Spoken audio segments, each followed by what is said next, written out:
Yesterday, we said there was a ton to come out of the press conference. Well, today, we're going to go over what Ross Atkins said about the future of this Toronto Blue Jays team.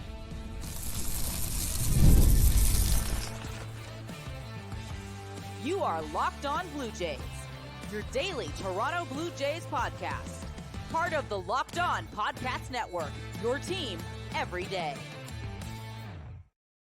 Welcome back to Locked On Blue Jays. Thank you for making Locked On Blue Jays your first listen every day. We are free and available wherever you get your podcasts and on YouTube. But Locked On Podcast Network, your team every day. This episode is brought to you by Booking.com. Booking. The right stay can make you a fan of any city, even your baseball rivals. Book today on Booking.com, the official accommodation partner of Major League Baseball. Get the Booking.com app today.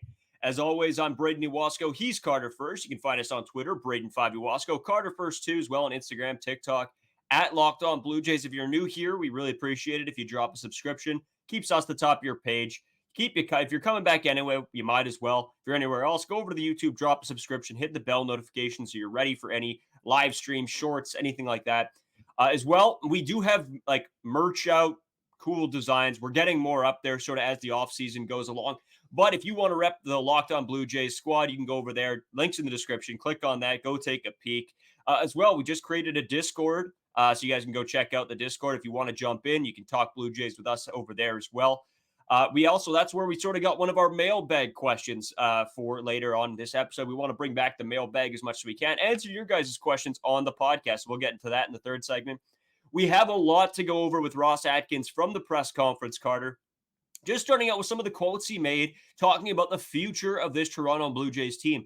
Then it's a little bit getting into the responsibility aspect. How much was Ross Atkins really taking responsibility? Back to Mark Shapiro.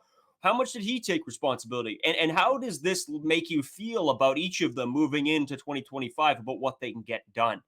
Carter, let's start here. I know you got some big quotes from us. We talked yesterday just about how you felt immediately of what Mark Shapiro said. With what Ross Atkins said, how did that make you feel just right off the rip listening to him speak yesterday? Just compared it from Mark Shapiro to Ross Atkins. I said with Mark, it didn't seem like there was a lot of accountability there. It just kind of seemed like it just said, oh, like we got unlucky with a bunch of things that happened. And we'll get kind of in the sense, we'll be luckier next season. That's kind of the feeling that I had after the Mark Shapiro conference. I felt like he was just kind of brushing it off. Like, again, it's a lost season, which I feel like it is. That's the feeling that we should have in some aspects, but also you gotta look at what happened. You got to face the music, and you got to be accountable for the roster that was made. Again, he wasn't one making the roster, but he hires the guy that does make the roster for the Toronto Blue Jays. So in that sense, you got to take some accountability. I just didn't really get that it was genuine from Mark Shapiro. With Ross Atkins, at least from what he was saying, again, we'll talk about if this was genuine or not in the second segment, but pretty much every single thing he ended off with was like, oh, I got to do better. This needs to be done better. The staff needs to be better. We have to be better. So a lot of accountability, at least from the surface, from Ross Atkins. So that was the main thing. It's just the surface level. It looks like Ross Atkins just kind of faced the music a lot more than Mark Shapiro did. But some of the answers, some things I liked from what Ross Atkins has said. There's a couple quotes that made me scratch my head a little bit, as we'll get into. But overall, nothing too crazy from the Ross Atkins interview. Didn't have any crazy questions like Mark Shapiro did. I think we'll go over that question probably for the Monday episode. What we're trying to do here is Mark Shapiro for the Thursday, and then today, obviously, is for the Friday, is Ross Atkins, and then anything kind of left over will be for the Monday episode. But overall, nothing too crazy from this portion of the interviews with the Blue Jays organization. Yeah, man. You know what? There was a lot of pieces to come out of here and a lot to get into. And that's why we said yesterday that this could be a multiple part sort of couple of shows here with different ideas being played out, because there was a lot that Mark said, a lot that Ross said. And you know what?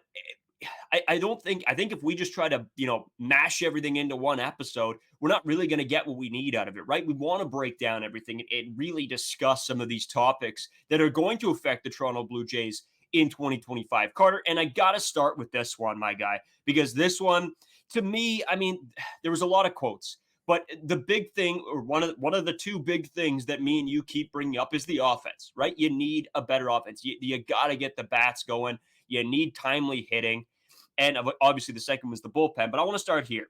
Atkins on the offensive needs of the Toronto Blue Jays. Power is low-hanging fruit to add. In today's game, you have to be cognizant of strikeouts when you do that. Also says contact is exceptionally important in the playoffs. Not as simple as a plug-in power bat unless they're versatile. I don't know, Carter. What do you take immediately from that quote? I think that's a big one because that breaks down the Toronto Blue Jays offense and where they see it on sort of the importance level for this team. For me, from this quote, I think Ross Atkins is overthinking a little bit. I think he's doing a little bit too much, almost taking too much of like a money ball. I want to be too creative approach to this roster building process. Some things are just right in front of your face for what the baseball team needs. I think you sell for power. If you have one guy on your baseball team that sells out for power, again, do need some contact hitters.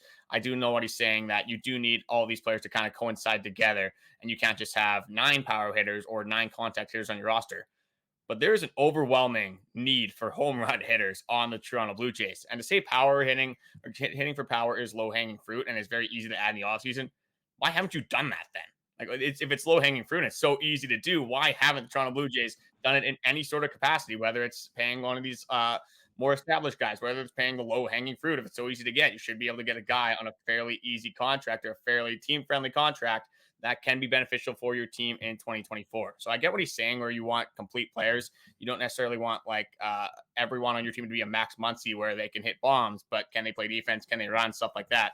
But to say that power is low-hanging fruit and you just didn't add any power this last season and you had the second worst home run total in the league amongst your organization, just a wild statement for me from Ross Atkins. And I'm not sure where he was really going, what he was really going for from this remark.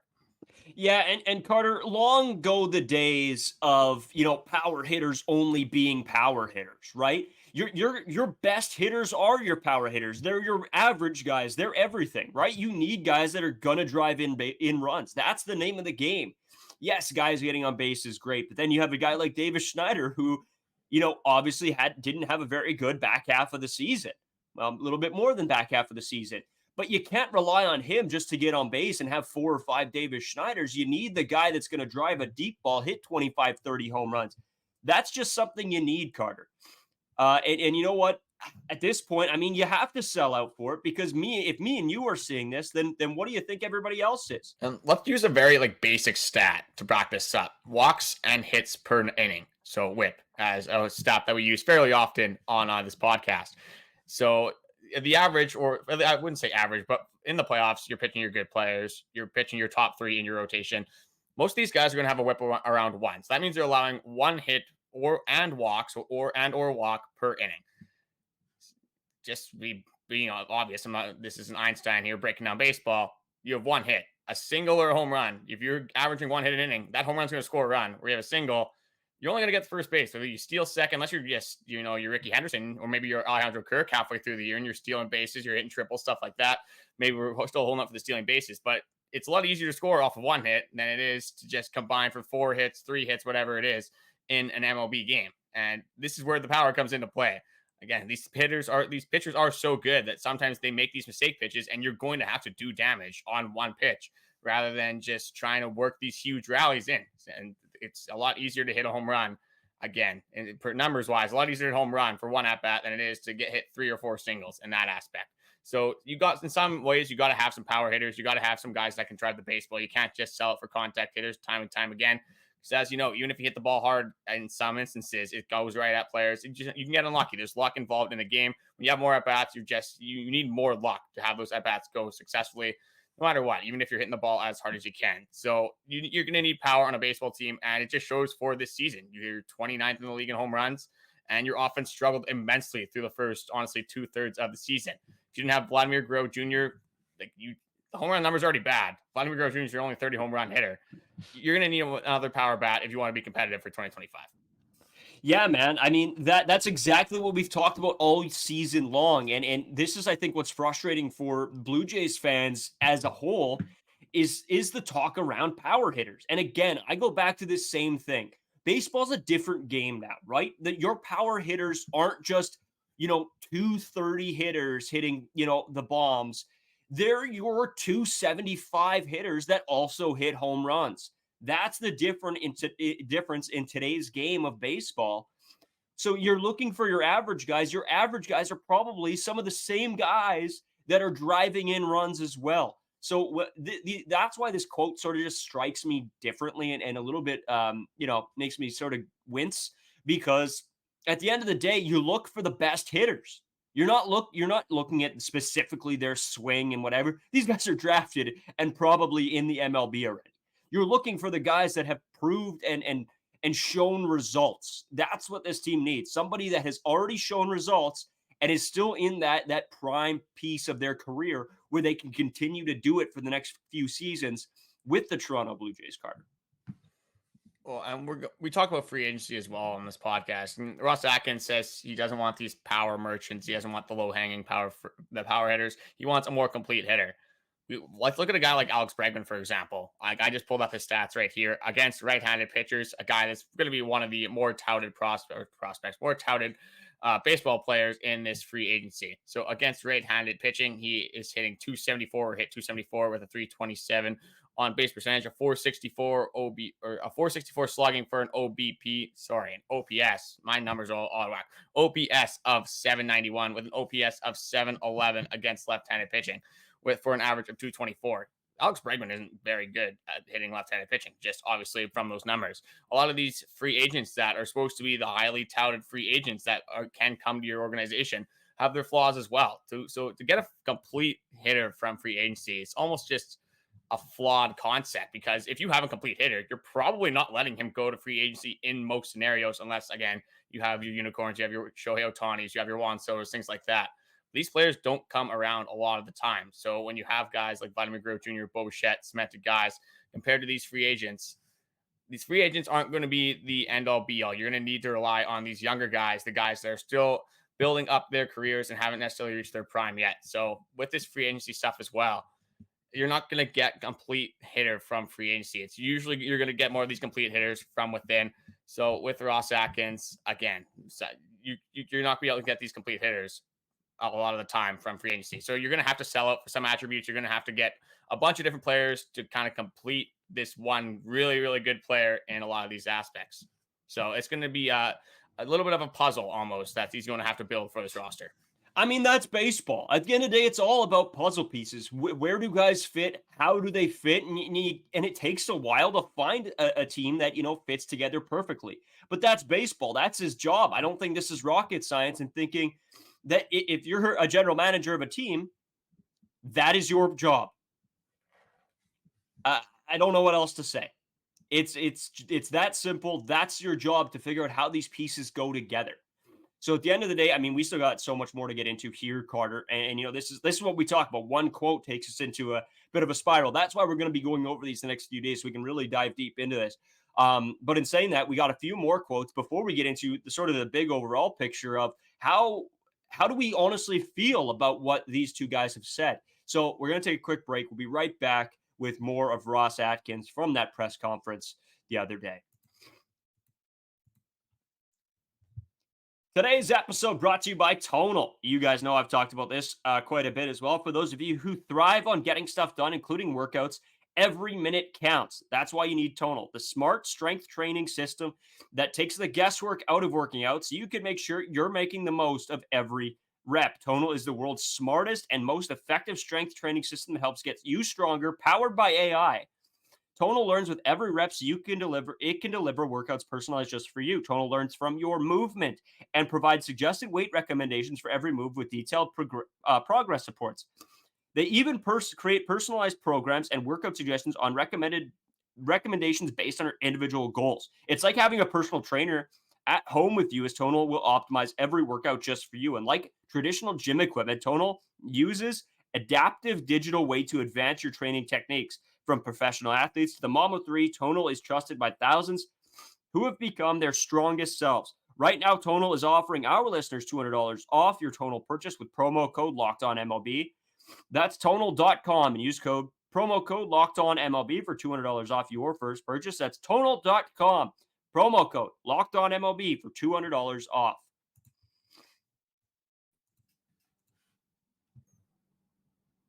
So Ross Atkins had a lot to say about the power aspect of the Toronto Blue Jays, but he also had a lot to say about the bullpen. And for me, Was actually, it was nice to hear some positive information to hear rather than the power interesting quote that he had.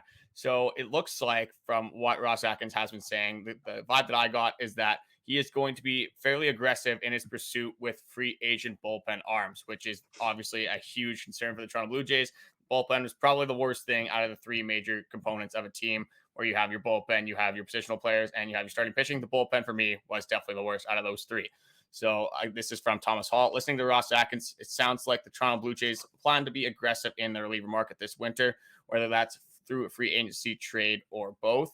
And it also goes into this, which is more of a quote from Ross Atkins. It's from Ben Nicholson Smith, an indication that the Blue Jays are prepared to spend on the bullpen. Ross Atkins said that they're prepared to move a little bit more aggressively than they did last winter. And he compared this to when they picked up Chad Green's $21 million option.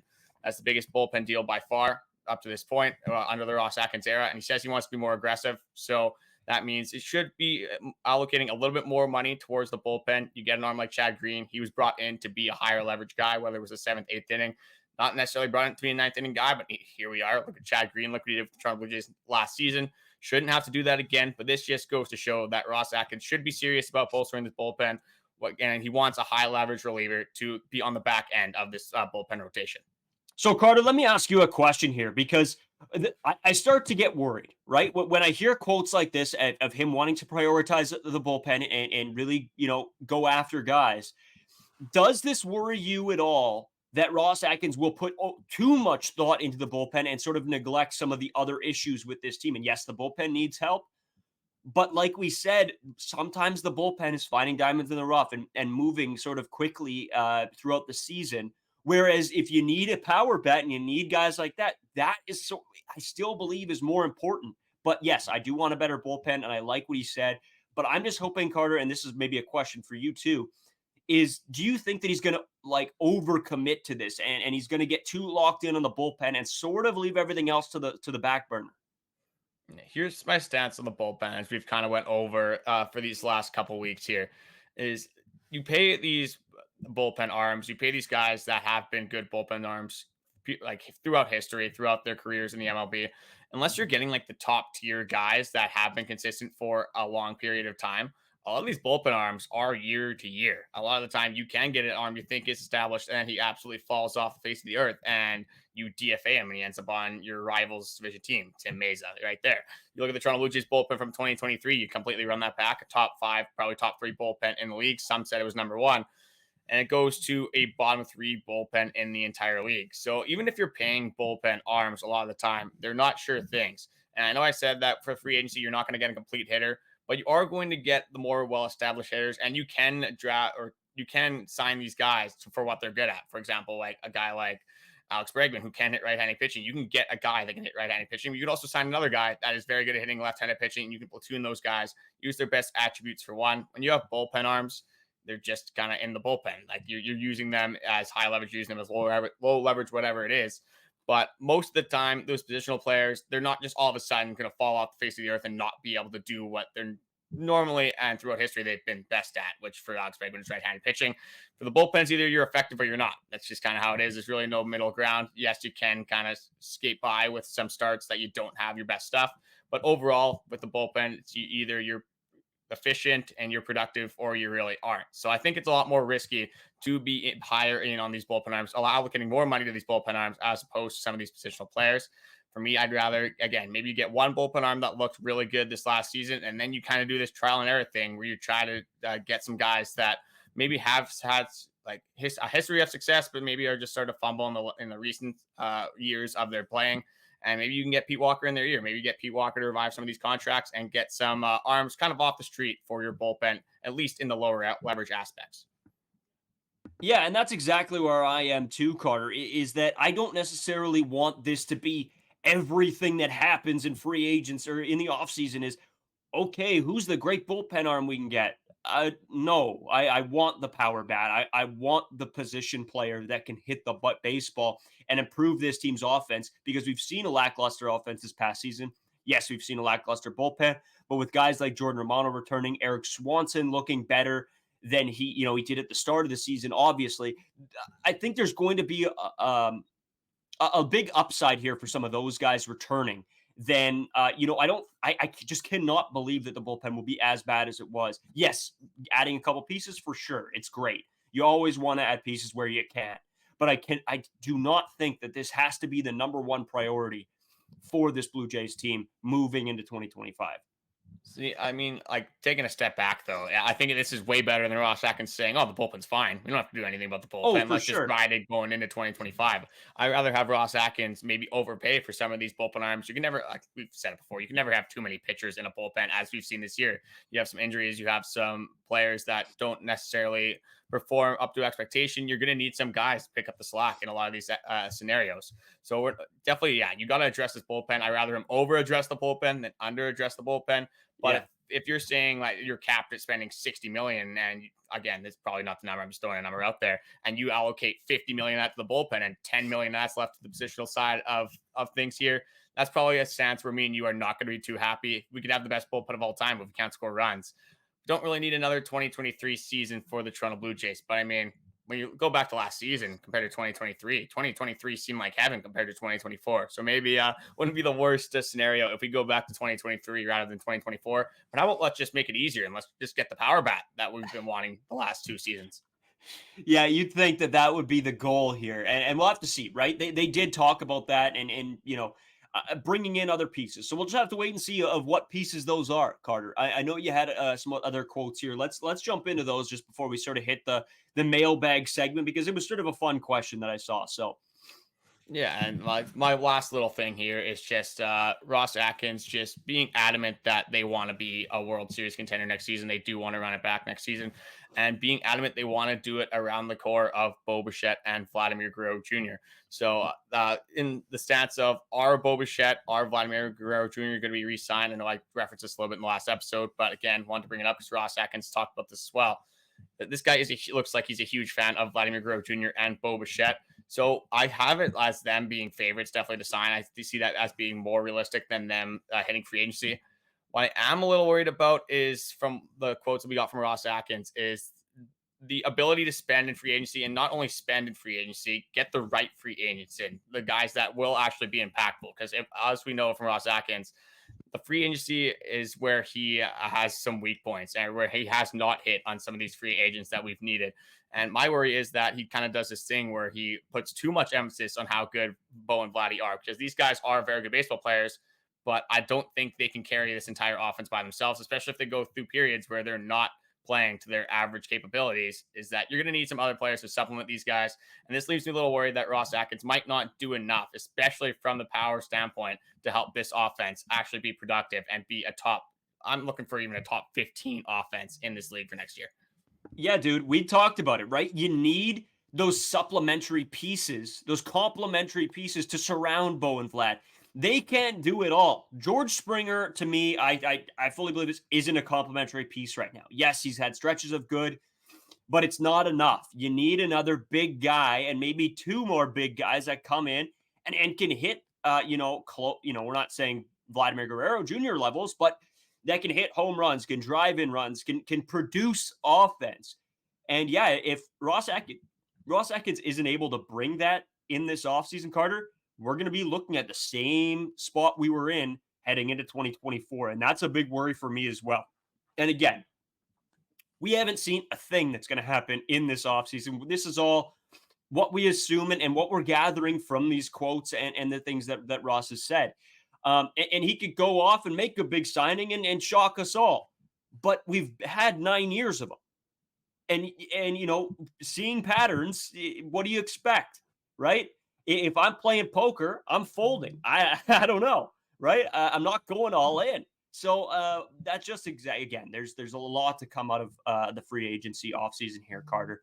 I got a little bit of an add-on for this. A lot of the Ross Atkins stuff, it seems like I'm not going to get into the politics and what people do in politics, but it seems like it's almost like a political debate where Ross Atkins is just kind of saying what the people want to hear, almost in a point, making promises that he can't necessarily keep. Because if you're in a Ross Atkins situation, you just had a disappointing season, you're going to say things are going to change. You're going to say you're going to take different approaches than you did in the past, because if you said you're going to do the same thing, fans would just believe that the same result is going to happen. So it'd be idiotic for Ross Atkins to go up there and be like, oh, things aren't going to change. Things won't get better. We're going to take it seriously, blah, blah, blah, things like that.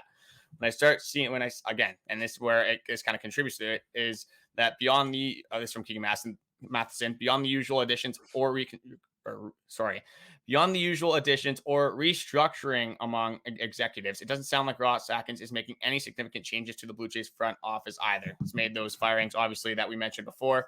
It seems like that's going to pretty much be it. And it's this notion of almost running it back is where we've seen throughout the Ross Atkins era that he hasn't had success, and we haven't seen his philosophy change a whole lot. And this is where Blue Jays fans were looking for his head on his post, because if we don't see a change from Ross Atkins in philosophy and what he wants to do this offseason, and from a lot of these quotes, it seems like a very similar thing through the previous seasons, a lot of fans are scared that we're going to be in the exact same boat at the end of next offseason as well, at the end of next season. So Ross Atkins has some things to prove. This is definitely his last year to be, it's put up or shut up time for Ross Atkins. I'll just be flat out and say that. He's got to figure it out this season, or his time has come for the Toronto Blue Jays. Some say it should have already came, but I guess we're going to have to see how this unfolds through this offseason and throughout the 2025 season. Yeah, Carter, it's been a little bit like all bark, no bite with Ross Atkins, Yeah. and that is just not acceptable. It really isn't. After 9 seasons, you expect results, or you expect a change, and there hasn't been that change. It's a 4-year span of this, and then a 4-year span of this, and then, we'll try this. But it's not, it doesn't seem like there's ever a real plan in motion here. Again, this is all speculation. We're going to have to wait and see actually the moves that are made and who is brought in the offseason. We're going to get into all that as this offseason continues. Again, we have a lot more to go over here with these quotes still, but I want to keep it fun and light as well. We have a mailbag segment. A comment was posted in the Discord, Carter, so I'm going to get right into that, and I didn't tell you what it was specifically for a reason. I think it's gonna interest you a little bit. We'll take a quick break. We'll be right back with all of that. Today's episode brought to you by Booking.com. Booking.yeah. Explore those U.S. cities you've always secretly wanted to learn more about. Maybe it's time to taste your baseball competition stadium cuisine. Luckily, on Booking.com, you can find the stadium stay that's just right for you. With Booking.com's wide variety of choices across the U.S., you can go incognito to all your baseball rivals' cities. Booking.com delivers the exact right stay for you. Booking.com can help you book a stay that's close to your home teams or rival stadiums. We talked about this. We love to use Booking.com. We're actually going to Vegas in February. And I was, just checking out rooms and stuff right now and everything that goes along with it. And Booking.com is the perfect place to do that. It was so easy to use. And that's why I love this, because you know what, with a place that's connected to us, and I might as well use their site because it has great discounts and it makes it really, really simple to book. And that is a huge thing for us here at Locked On Blue Jays and when we travel. So make sure you guys check that out. Booking.com. Booking.yeah. So Carter, mailbag time. This one is interesting. All right. And again, not my question. This was posted to us. So, and if you guys, I always say this, if you guys have a mailbag question, make sure you leave it in the comments, title it mailbag. Please actually do that so we know if you want it to be used for a segment. We're pretty open. We'll discuss everything. If it's I don't know, who do you like better or who's the worst of the playoff run, the Baltimore Orioles or the Blue Jays? We'll talk about it. We did that yesterday. Today is another interesting one regarding the playoffs, since it is that time of the season, Carter. The question was, with Jose Bautista hitting a big shot in obviously the game that we all know and love and continue to rewatch, can you see Vladimir Guerrero Jr. be that guy? A home run in a big moment, or if it isn't Vladimir Guerrero Jr., who is the guy right now on this baseball team that has the ability to do that? So we're talking clutch hitting right now, Carter. Who is, or do you think that there's anybody with that capability right now within the clutch? You're down, you need a big shot. Who is it, or is there anybody right now, Carter? See, this is a tough question because if you put anyone on this Toronto Blue Jays team right now in the Jose Bautista moment, in that moment in 2015 against the Rangers, I don't see anyone doing it. I don't think anyone on this roster has the ability to recreate that Jose Bautista moment. in the playoffs. And a lot of these guys just don't have playoff experience. So how are you going to expect them to make any moment in the playoffs when they don't have the experience? Never mind a clutch moment.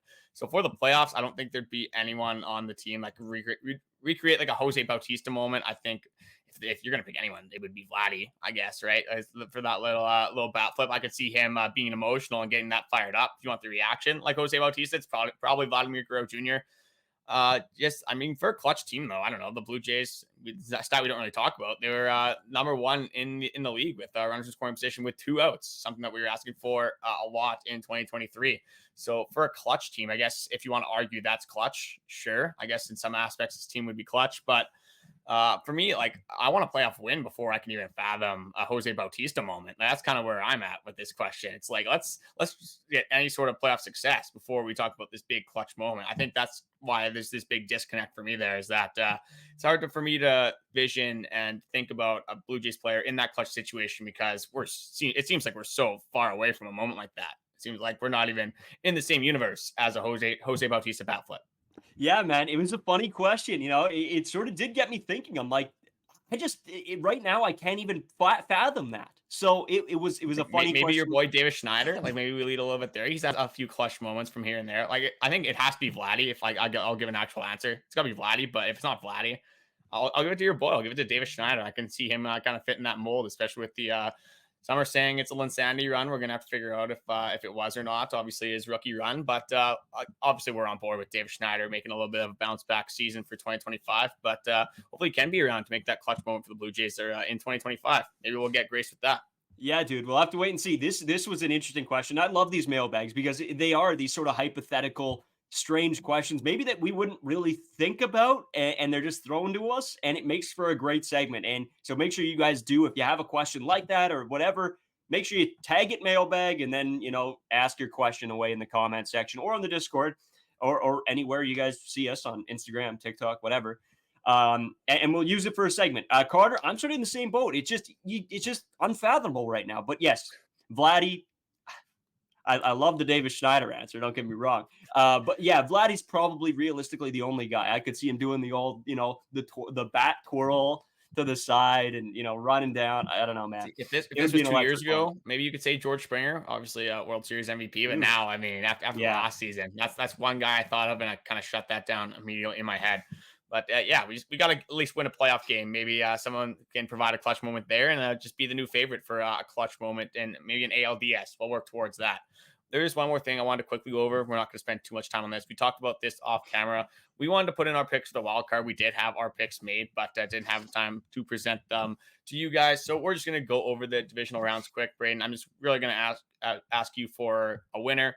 I'm not even going to ask for games. Let's just go winners here quick. So the first series is the Detroit Tigers versus the Cleveland Guardians.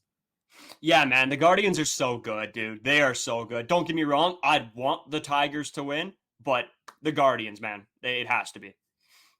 Yeah, I mean, the Tigers, they proved the Astros wrong. So I can't say that, like, I wouldn't be able to see it. Like, you look on paper, it's not even close. The Guardians should absolutely mop the floor with the Detroit Tigers. Divisional game as well. Maybe there's a little bit more into that, but it's tough for me not to go with the Guardians in this one. So there's the Phillies series, which right now, as we're recording this, is undecided, but the Brewers are up 2-0 at the end of the 7th.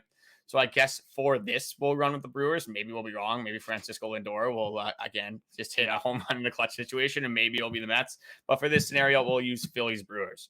Well, dude, I told you I'm right. I'm going with the Brewers. They were my team that I was going to cheer for since the Blue Jays were out. But I mean, the Phillies are unbelievable, dude. I mean, it's impossible to bet against them. It just is. They're just such a good baseball team. I'm going to go with the Phillies here. I think it's going to be a series. I think it's going to be close. Maybe going 5. But I got the Phillies as well. I said I wasn't going to do games, but this is the closest series I got for the playoff here. If it ends up being the Brewers, if it's the Mets, I think the Phillies kind of run away with it. I don't think it's that close. Yeah. But I would like to see it be the Brewers, but I think the Phillies do take that one. Yankees Royals. Just going to throw it back to you. Okay, you know what? I'm betting against them. We're going the Royals, baby. Down with the Yankees. Yeah, it's they're not hot. The Yankees, they got there a little bit too long of a break. You want to be hot going into the playoffs. You want to just be playing playoff baseball. Some teams don't like the rest. They're got a little bit too used to the couch, unfortunately, Aaron Judge. So you're gonna make your you're going to return back there a little bit quicker than maybe the Yankees fans wanted you to. And yeah, I got the Royals as well. And Dodgers, Padres. I want to see the Padres so bad. I think this is the Dodgers year, though, that they do defeat the Padres. I have them winning this one as well. So for me, not a lot of upsets, unfortunately, for this last round. But boy, does this set up good conference championships for these series. So for me, I got Dodgers, Phillies, and then I have Guardians, Royals. I mean, if that does happen, I have the Guardians running the floor. I'm not going to say the other one. But Braden, who do you have between Padres, Dodgers? I have Dodgers as well. I love the Padres, or I like the Padres. I just like them more than the Dodgers. Don't get me wrong. I'd love to see the Padres win. Shout out Greg Mackling. He is a huge Padres fan. We were just chatting about it today. But I mean, dude, the Dodgers are just, I don't know. I think this is the year where like the favorites, it kind of works better for them. Again, I said Royals would not be surprised. The Yankees win. It's one of those years where I think a lot of these wildcard teams just didn't look necessarily that good. Like the Guardians, their roster is unbelievable. The Phillies roster is unbelievable. The Dodgers roster is obviously unbelievable. I'd say the Yankees is probably the worst out of those three, right? Or those four. You put the Yankees at number 4 for me. But again, they're the Yankees. They have Aaron Judge. If Aaron Judge does the same thing he did in the regular season in the playoffs, that team can win any baseball game ever. So for me, I'm hoping it's those 4 just because I think those would be the best series.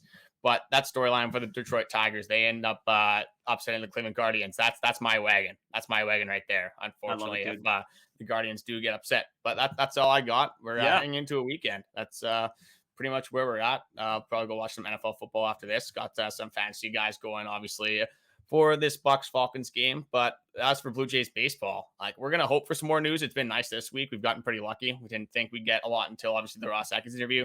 He had some firings before that. So this week has been pretty busy in the Blue Jays media, but I'm assuming it's going to slow down. Hoping it doesn't, but we're just kind of waiting for the inevitable.